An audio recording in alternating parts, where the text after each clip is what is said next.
Hello, everyone. I am Krooked, and I do stuff, and this is Unscripted, the series where I take a completely unscripted look at games and give it a 1 through 10 rating. Today, I am playing Silent Hill. This, much like Resident Evil, is one of the original PlayStation horror games that really put horror on the map for a lot of people.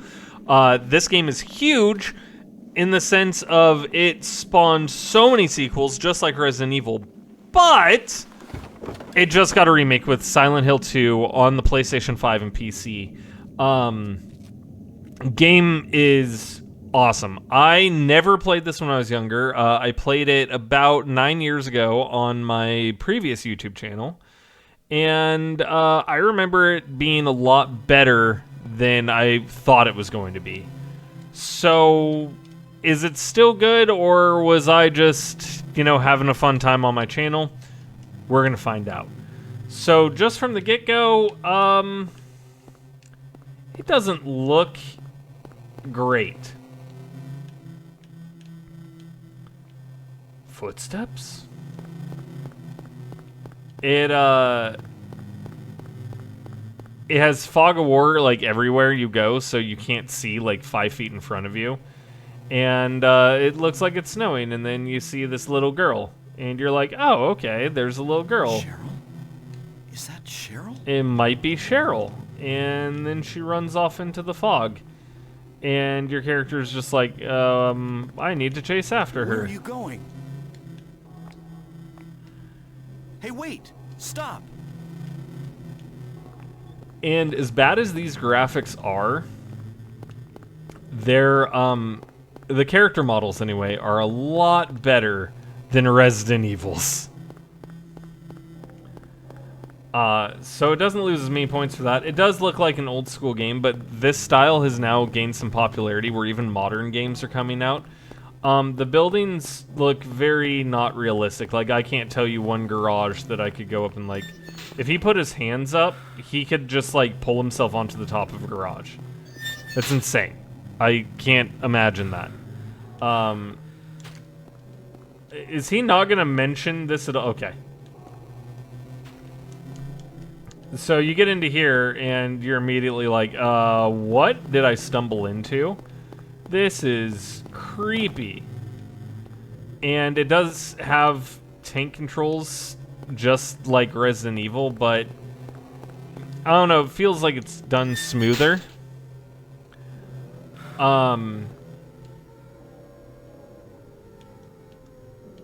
And it is getting darker. Just lights a match. What is that gonna do for you, mate? Yeah, and then, the cool thing about this is when you're walking along, checking things out, all the graphics clearly look like what it's supposed to be. There's no confusion. I'm going down alleys, there's chain link fences. The graphics are good enough to tell what's going on, which is good. Let's talk about sound, because that's always been a huge thing for me in these games. And even that, real quick, back on the graphics, that looks graphic. Even now, you can be like, oh god, they have stabbies, get away from me! Ah! Little stabby things! I just got mugged. Did I die? Okay. I was like, This also has FMVs, much like Resident Evil, so it kind of got put way, way ahead of other games at the time. And the characters look really good in the FMVs here. So I'm going to go ahead and skip all that, because that's what I do.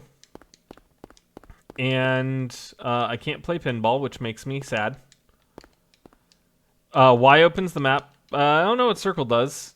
L and R, strafe. Start pauses, select allows you to equip weapons. Circle leaves menus. I'm not sure how to raise my gun anymore. But yeah, so sound. The thing that I've always noticed about this game is it sounds so creepy. Like, the entire time. Everything about this game sounds creepy. The intro music is iconic with the and it is so just unsettling almost. Because it's just like, why does it sound that way? And I've heard that the music was designed to make you feel unsettled the entire time you play. So this is a game that very heavily picks up on the sound element of horror, where Radio. you can't really see what's happening, but it raises your anxiety with the music.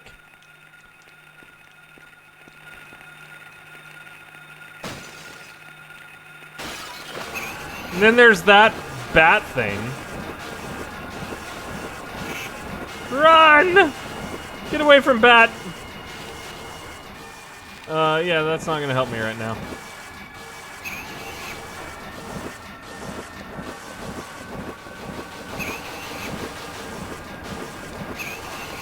Oh, this would be helpful if I knew how to use my gun. Let me out.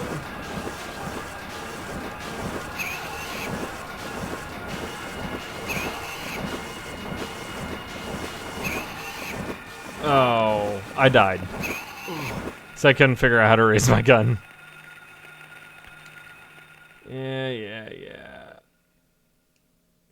Yeah. Harry is his name. Yeah. Aim is R2.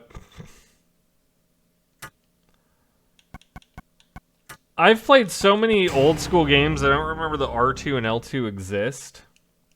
So, that was my bad. Alright, yeah, so got the gun, got all that, blah, blah, blah, blah, blah. Now I'm gonna come over here, try to leave, the radio comes on, and then it starts doing this. The fact that it has like an automatic continue feature is really, really cool because, well, it means that you're not helpless. And if you forget to save, you still have some options. Alright, so this thing shows up. So you hold R2, and you hit X to fire, and that kills things. Dream. What's happening to this place? Correct, this is not a dream. The voice acting is better than it was in Resident Evil. But I mean, this game is later than Resident Evil, so it makes sense. And, you know, once you're past the intro, he's like, I'm gonna go back to that alley where I was shanked by, like, 3 creatures. So that makes sense, right? But the game kind of tells you where you're supposed to go and gives you the map, and then you're out and about in Silent Hill, walking along. If it didn't have the fog of war as bad as it is, I think I would like this game a whole lot more. Don't get me wrong, it's still creepy, and because the map tells you where you're going, it's not as bad. You hear that noise, and that means that's coming!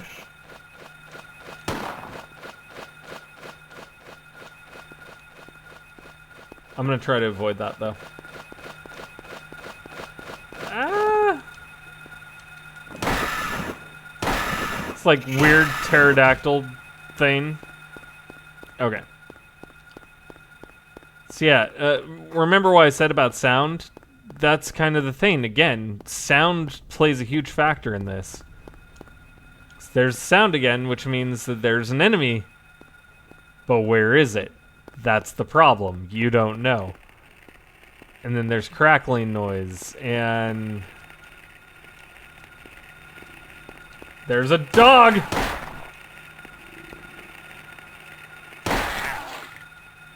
Much like Resident Evil, until it bleeds, it's alive.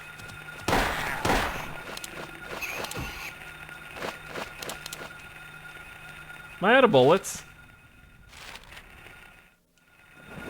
Let's find out. Oh, yep, I am out of bullets. So we're gonna equip the knife. We're also gonna use that. Cool.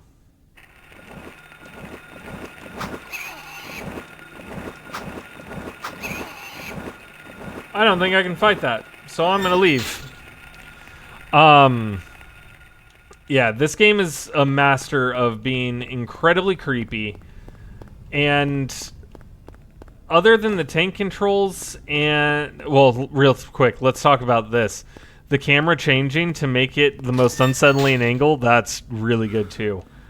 But this is so much like Resident Evil in so many ways, and I think they're both masters of PlayStation horror, that to put either one above the other is just not fair to either one, because they're both spectacular games that have the same level of difficulty, the same level of fun, and the same level of horror between them. And they're both a little bit different in ways,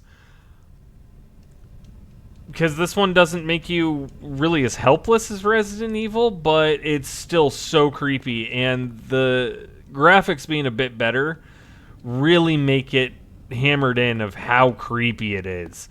So, with that being said, they're both masters of PlayStation horror. They're both tank controls. They both have their ups and downs. Silent Hill is also an 8 out of 10. And if you're playing horror games this month, or any month really, you can't go wrong by playing Silent Hill at all. This is a good game. You're going to have a fun time. And it's creepy, but it's good. And even with the fog of war that is atrocious, it's fun. Now I'm going to go try to find Cheryl at the school. So comment down below. Let me know what your first experience with Silent Hill was. Like this video if you enjoyed what you saw. Hit that subscribe button so that way you'll never miss out on an episode of Unscripted. And hit that notification bell so that way you'll be notified whenever a new episode comes out. And with all that being said, I do want to thank you for watching Unscripted. And I will see you on the next episode. Bye!